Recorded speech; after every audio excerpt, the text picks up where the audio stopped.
What's up, guys? It's been a while since I did a ugly mug video, so I was like, yeah, I have a few moments for once. It's very odd, very strange. Came in on Mother's Day, tuned a car in the morning, and then I get to work on my green car for a little bit and get that ready for the Michigan Mayhem race, which was the Battle of the Titans race for a while. It's my favorite race of the whole year. So we're gonna get that ready. Take that next week for a 3-day event, a 3-day thrash session.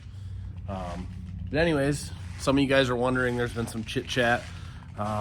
We got the shop pretty well cleaned out, organized. We've sold a lot of stuff lately, like little stuff, little engine parts that we don't use a lot. Got rid of a lot of things that are laying around that we've had for a while. Sorry about the squeaky shoes, we keep the floor clean. But anyways, we got a lot of space in here right now. You might wonder why. So we put an offer on a larger building after about 2 years of drumming on why did we purchase this building? It's not big enough. As soon as we bought it and we got a couple more people in and out of here, we quickly find out that it doesn't matter how much space you have, you're going to fill it with stuff, and it makes it very difficult to work efficiently. So, you know, it's one of those things, like during the week, we will have, you know, say an engine swap job or a cam job, and it needs to make its way to the dyno. Well, it's a 4 or 5 car process of moving things to get this car that we just completed to the dyno. And it's exhausting because it's time that we don't get paid for, and it's time out of our lives that we could be cruising in the regular cabs or the Corvettes. So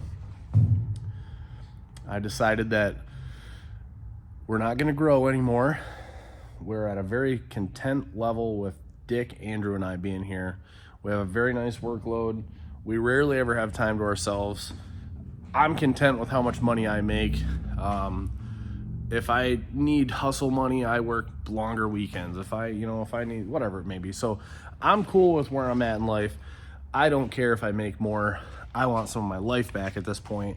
So if some of my life comes back in the form of we just have a larger building, that saves me 5 hours a week of moving things and organizing and moving this to move this, and I'm cool with that. So we've been putting in some hours this year to get prepared for this move.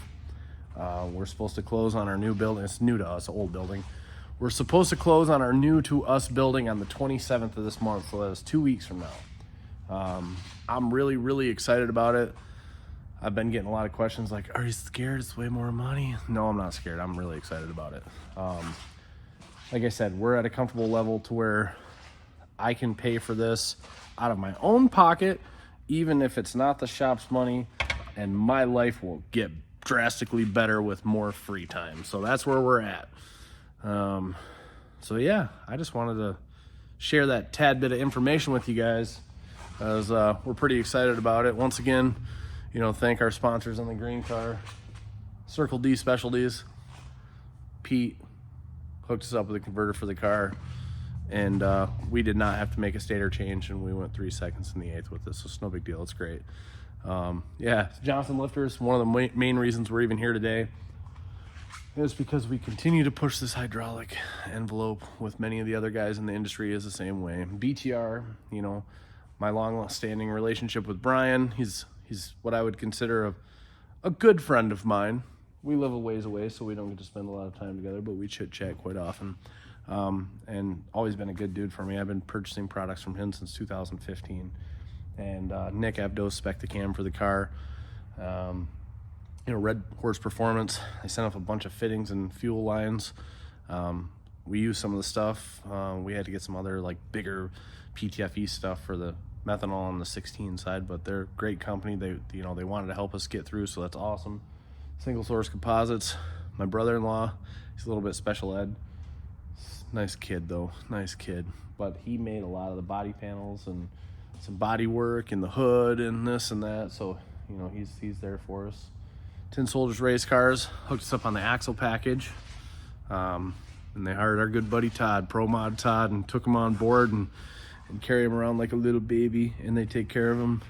They like nesting him to this grown-ass man. He's gonna be great one day. He's great now, but you know what I mean. It's just a joke, but yeah. So a lot of stuff going on. We've already had a really busy spring. It's been pretty wild. We knocked out a bunch of our spring schedule stuff, so we got, what I would say, we've got a bit ahead of the curve. We've been kind of pushing work off until this move. I don't want to say the move is done, but at least until the move's settled. You guys know how it is. You know, like we took an offer on our building, we took a down payment on our building, we're waiting on the environmental, and a lot of things can happen. It's going to happen in due time, but it is expected to be somewhere in the 27th when we close, which is Memorial Day, so end of this month. But yeah, other than that, I hope everyone's good.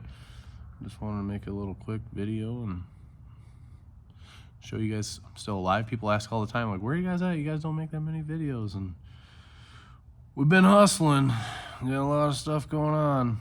Thankfully, the green car has been problem-free, so I haven't had any issues with that. So I haven't had to fix that like normal race car stuff. It's been pretty good to us, which I guess I could touch on a brief point here. It's a very important factor.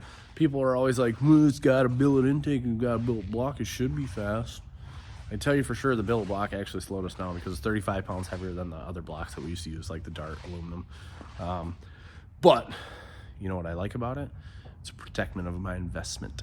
I'm not going to break it. And if I do, I can weld it. Cast block, junk, throw it in trash.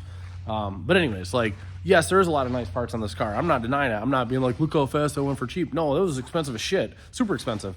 But the nice part about it, it doesn't break. You know what's cool about that? I can go and eat because I'm fat. So when I get done racing it, we just go out to the restaurants and we hang out and we have appetizers and we talk and then we just change the spark plugs every once in a while and put fuel in the car and change the oil.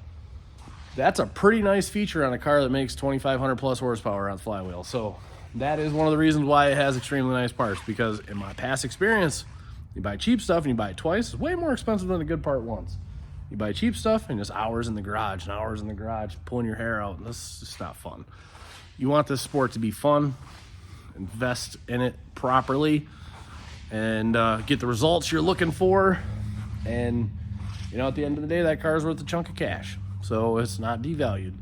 You know, it doesn't have a bunch of cheap parts. So one day when I post it for sale, it'll be worth a good amount of money, and I'll feel good about the money that I put into it with the return of investment it has. So anyways, already 7 minutes and 40 seconds of me just jaw jacking. But some of you guys are like, hey man, talk more, we like you, and a lot of people I know don't like me, and that's all right. So I'll close this up and warm up the green car. I haven't started in 2 weeks. Finally got my own hoist to work on. I'll warm it up and change the oil and drain the trans fluid, put some fresh trans fluid in. I think it deserves it after a couple of track outings. So yeah, you guys can stop listening to my shoes squeak on the floor. Anyways, take care guys, we'll see you soon.